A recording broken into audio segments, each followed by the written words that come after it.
Welcome to the Digital Determinants podcast, where we delve into the complex systemic reasons behind the presence of digital inequity and the challenges surrounding digital adoption within communities comprising generations from the Great Migration. This podcast will explore the impact of trust on digital participation, the implications of digital discrimination, and the unique challenges faced by descendants of the Great Migration in embracing digital technologies. Join us as we unravel the historical, social, and technological factors contributing to this phenomenon and explore potential solutions to bridge the digital divide and promote inclusive digital adoption.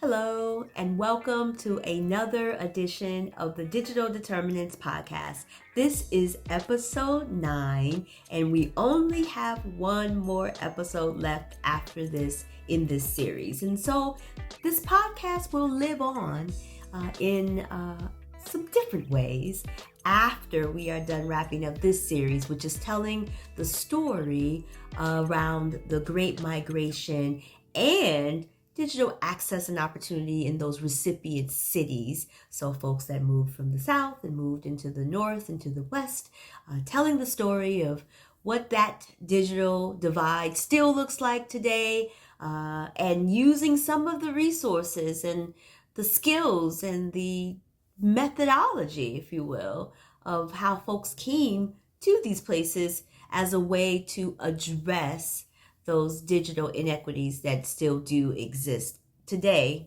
in those same places. So before I get all into it, let me introduce myself. I'm Kyla Williams Tate. I am the host of the Digital Determinants podcast, and I want to do a bit of flower giving. I would love to give some flowers again to the Benton Institute for Broadband and Society for allowing me to express myself in this way as a Benton Opportunity Fund Fellow. Certainly my research and my contribution to that urban broadband group that I've been participating in is not necessarily what one would align with traditional academic research, but this oral tradition of storytelling that is present not just in the African American communities, but many communities, and especially now around the need to curate and protect these stories to ensure that they're not rewritten and that these moments are not written out of history, seems so very important, so apropos for the moment. I'm meeting the moment, I feel like, in this research project. So I'm so thankful to Benton for allowing me to bring this type of research to their very trusted institution. And for those of you who've been riding with me on this journey, I'm a little sad to see it come to an end, but I believe that it's going to give a little bit of life into some other stories that I want to tell. And hopefully the recommendations that have come out of this podcast experience, this research project, you find helpful in your work if you are the one that is driving digital inclusion and digital equity, opportunity, growth, whatever you call yourself these days, in your places and spaces, and or you're interested in getting involved and helping to contribute to this work, this body of work in your particular community. It's so needed. The digital divide is still very wide and growing wider by the moment. So I think this podcast is a meeting the moment opportunity. So let's dig into it. So in today's episode, the title is Designing for Us, Digital Tools and the Absence of Black Voices. So this podcast is about the Great Migration, and certainly we've been centering Black stories and others who were contributors to those Great Migration moments as people traveled from the South into the North, into the West, in search of safety, in search of security, in search of better opportunity.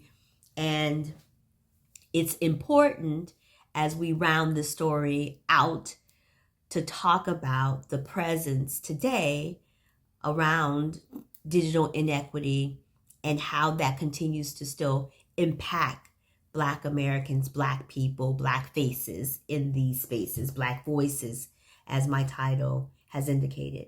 So we're going to talk about something that is both painfully old and urgently new.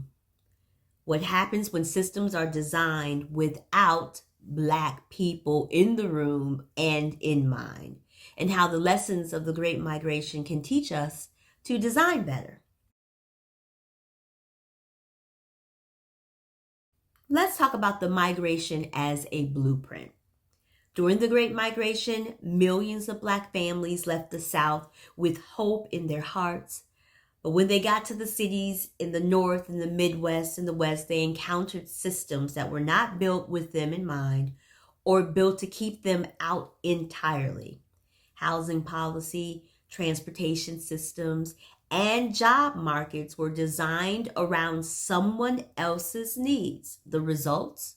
Black communities had to retrofit themselves into spaces never intended for them or build new spaces altogether. It reminds me of a story. So when I travel on vacation as a treat to myself, as a treat for my family, we save our money because I am a public worker, and we fly first class because we're going on vacation. Seems like a good time to fly first class and treat ourselves to something special.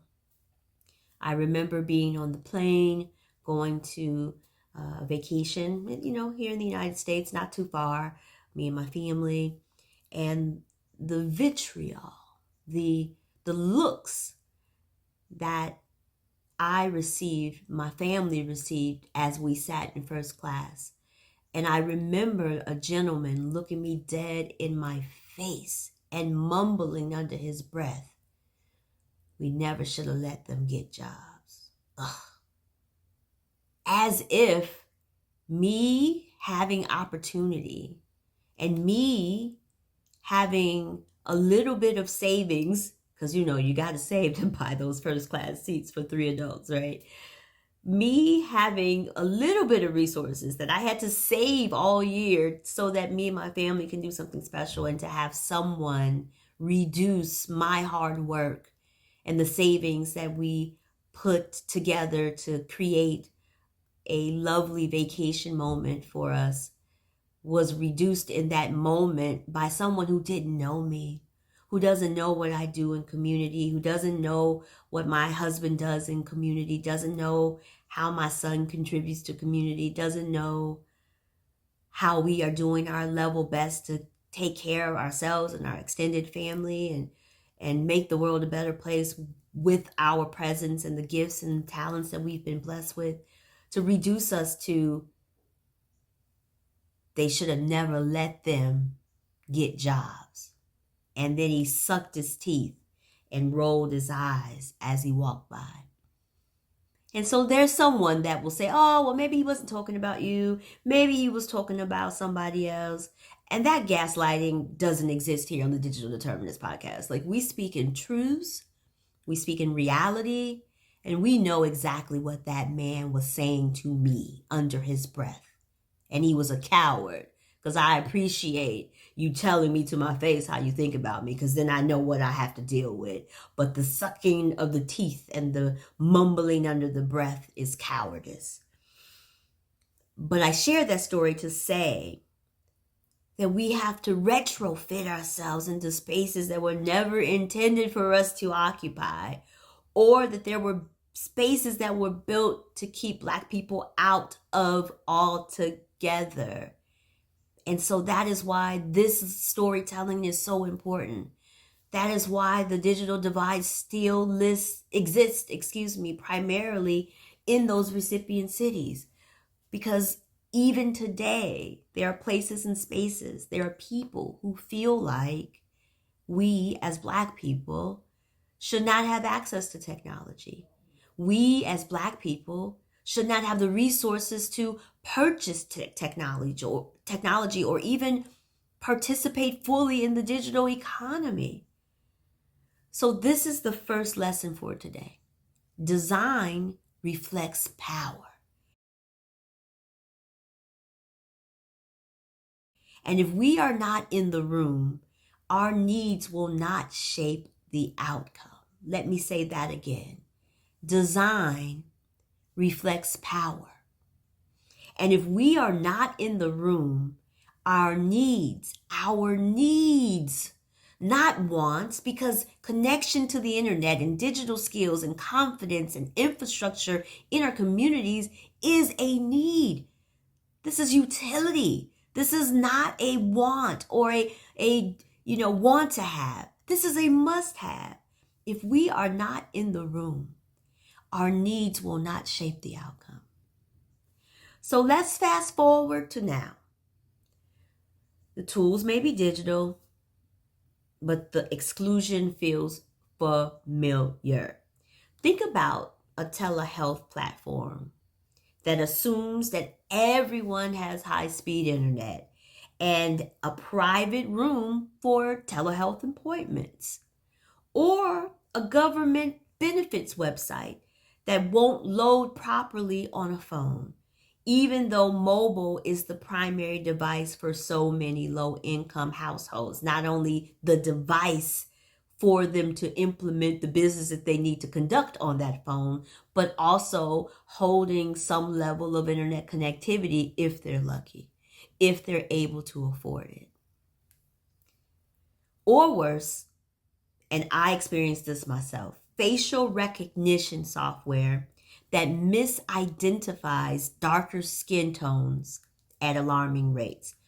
So one of my business trips or vacation trips, maybe to see my sister or something I was doing, and was in a hurry, right? Had got stuck in some traffic and went to O'Hare and wanted to speed up the check-in process so that I wouldn't have to go through the very, very long security line and risk missing my flight. So I signed up for Clear or whatever that, you go through, and then they'll usher you through the line. So they took the picture, and, you have to do all of this registration stuff. And when they took my picture, it popped up that I was already in the system. And I was not. I had never put my face into these systems before, or outside of the passport situation. And I wasn't sure at that time if the passports were tied into the situation so that they would be able to, pull it together real quick. I didn't really understand that fully, which in itself means that I probably shouldn't have been doing it. But, putting my trust into the systems that are in place. So it did the facial recognition, so I thought, and popped up a face that wasn't mine with a name that wasn't mine. They tried again. They tried 5 times. 5 different Black women. 5 different faces. 5 different names. Not even my name, but they were reading my face as someone else's. That is so alarming. And I immediately requested that my data be removed from that system and that they send me documentation that it had been removed and wiped clean. And to be honest with you, I'm still not sure if they did that. But I wanted to at least have a record that I made that request. Let's talk about job portals that filter out candidates without 4-year degrees, ignoring skills learned outside of formal institutions. I started this podcast thanking the Benton Institution for allowing me to do my style of research as part of this research group. Just imagine if my application to Benton for this fellowship opportunity was screened out because I didn't have the academic credentials to be considered a real researcher, despite the fact that I have over 25 years experience in this particular subject area, that my name is in books, that I've been cited in journal articles, I've spoken all over the globe around this very subject,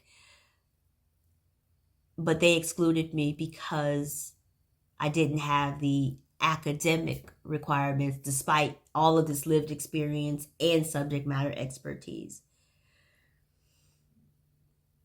And thankfully, they allowed me to be here today. They allowed me to do this project. They allowed me to bring this information to you. And again, I hope that you have found it valuable and these stories helpful on your own journey, whatever you're using it for. So these design failures are not random. They are the product of teams that are not diverse, not connected to the communities they are meant to serve, and often not accountable for the harm that they create with their tools. That's a fact. So the Great Migration teaches us something vital. When we are shut out of systems, we create our own. And I talked a little bit about that in the past episode, that, that retrofitting was a way of surviving. And those systems work because they are rooted in our reality. It's a reality that we have to navigate through these systems. It's always constantly in the back of my head when I am in new environments around new people. What are they thinking about me? What has been their experience with Black people? Have they had bad experiences with Black people?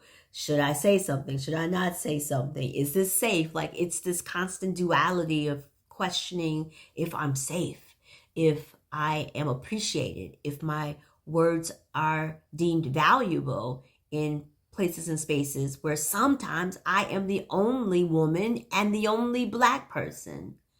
It's part of my reality, and it's part of many Black people's reality if we are moving into spaces that potentially could cause us harm. It's just part of it. So I think about like the informal job networks in Cleveland, or the cultural marketplace at Lamarck Park in Los Angeles. And again, we talked about this a little bit last episode. Those systems were designed by the people who used them. They were culturally fluent, responsive, and deeply trusted. I think about all of the Black communities, the one in Tulsa, Oklahoma, the one in Rosewood, like all of these places and spaces where Black people collectively built communities and business opportunities and created moments for economic thrivancy out of necessity. And in this space, in today's space, it's digital tools that we can and must take a similar approach to. That doesn't mean that we're talking about Black only. There's a space for that, right? That's not what I am speaking about. I am speaking about inclusive design. You can't make tools for Black people that doesn't include Black people helping you to design the tool. You can't make tools for Black people and ignore the cultural experience, the historical significance.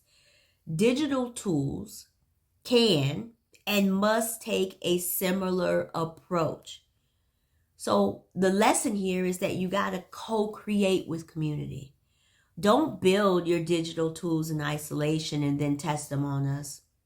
We as Black people have a lot of negative experiences about being tested on. Okay? I don't want to have to relive those moments because they're painful. But the Tuskegee experiment, Henrietta Lacks, look those up. We've been tested on. And it's painful. So don't do that. Build with us from day one. Build with us.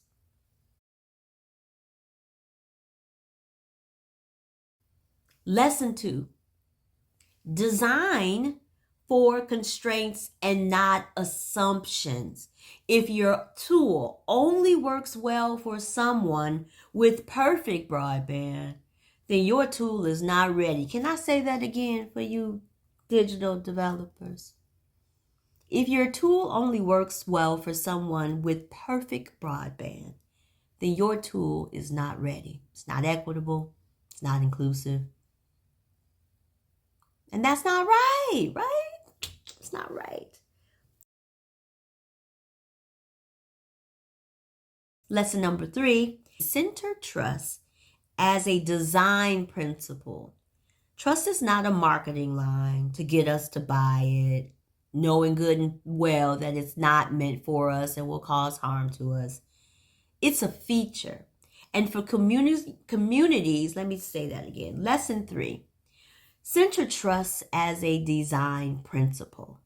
Trust is not a marketing line just to get our monies, knowing good and well that you didn't design it for us and you don't care if we use it or not until we get locked in. And once you get that first $19.99 from us or $149.99 for us, and we don't know inherently that it's racist or not designed for Black people in mind. But if you're designing with trust as a principle, then it's a feature. Like, it's a feature that this is a trusted, inclusive, diversely created digital tool. And for communities that have a long history of systemic harm, that trust has to be earned. Long gone are the days of you just taking our coins and then doing us dirty digitally. Like, we aren't standing for that. We are fighting against that. We have advocacy and partners who will not accept that.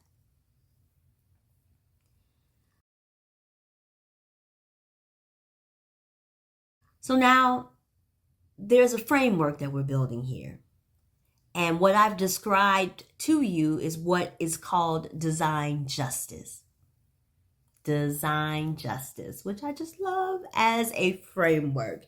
It's about shifting power from the developers and policymakers to the communities most impacted by their decisions.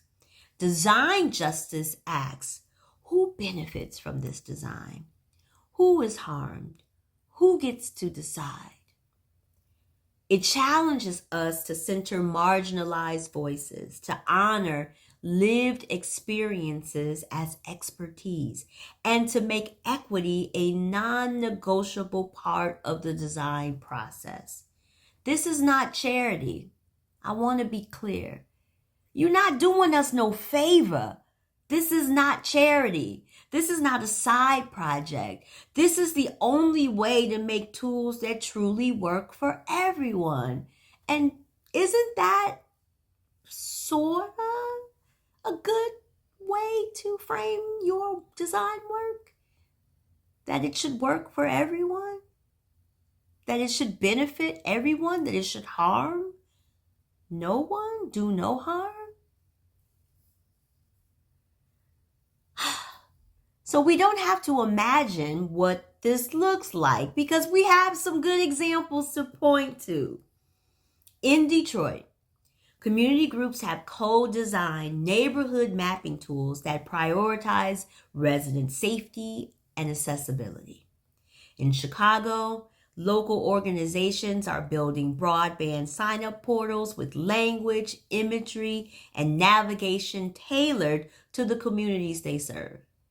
Across the country, Black-led tech collaboratives, and I saw one in Detroit. They just had one of their large events, over 200 speakers at Black Tech Saturdays. So Black-led tech collectives are creating apps and platforms that reflect our cultural context, from church live stream tools to Black business directories. And that's not to say that everybody can't use them, right?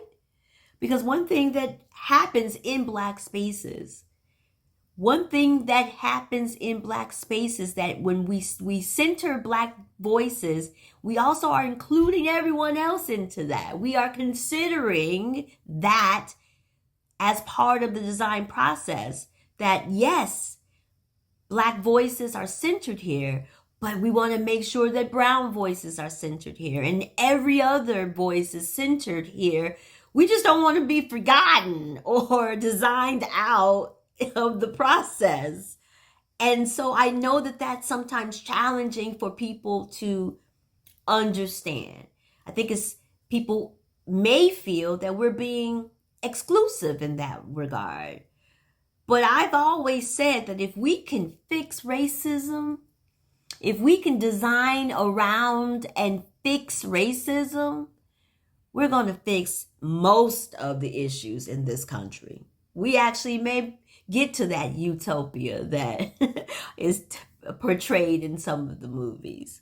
But now in the movies, sometimes the utopia started out good, and it, of course, gets bad because bad people just come back and ruin the utopia. Humans, y'all, humans. Whew. I digress. I'm back. These projects are work because they start with listening. It ain't really about like, is black people in the room. That's part of it. It's like we're listening to each other. We appreciate each other. We value each other. We build on trust. And we measure success by impact and not downloads. I know this is a free enterprise, free market. People are trying to get their coins and be rich, rich, rich, rich. Okay, I get it. I am not against people doing their best to earn the most. Everybody hasn't taken an oath to work in the public sector like myself. I get it. And I'm not mad at you about that. But can we like change the framing just a little bit so that we're not so focused on the earnings and focus more on the impact, focus more on the harm, focus more on the trust? Like, to me, that feels like such a cool design opportunity, like the best design opportunity. But what if we took it a step further? Imagine, now stay with me, y'all, stay with me. I thought about this, and I don't know if this is a good idea or not. Y'all have to let me know. Imagine a community tech standards bureau, kind of like the Better Business Bureau, but more for community tech opportunity. It's a community-led, crowdsourced system that rates and certifies digital tools for cultural relevance, accessibility, privacy, and trustworthiness. So just like the Better Business Bureau, it gives consumers insight into trustworthy companies. This bureau would give communities insight into trustworthy tech. Ratings could be based on community feedback, verified usability tests, and cultural competency reviews. A community verified badge could signal that an app or platform not only works technically, but works for all people and inclusive of Black people. Digital navigators, libraries, and grassroots organizations could use these ratings to guide people towards tools that they can trust. They would make trust, this would make, that would make, this idea, I don't know, would make trust measurable maybe? Because it's hard to measure trust, right? Usability is not necessarily like the universal trust measurement. So it's hard to kind of get that into a statistical format. It would put power back into the hands of the people most impacted by tech decisions, and it would give developers a public incentive to get it right. Back when I worked at the Smart Chicago, working there with those wonderful people at the Smart Chicago Collaborative. Shout out to those who have worked with and for the Smart Chicago Collaborative. We did some good work back then. We had something called the Cut Group. And this was like civic user testing. And Dan O'Neill would say all the time, if it doesn't work for you, then it doesn't work. That means that, if you are using the tool and it's not working for you, then potentially there's some flaw in the design that's not equitable. And so we did a lot of user testing with community members to test websites and tools to basically say if the opportunity, if the tool, if the digital service was something that was equitable and appropriate.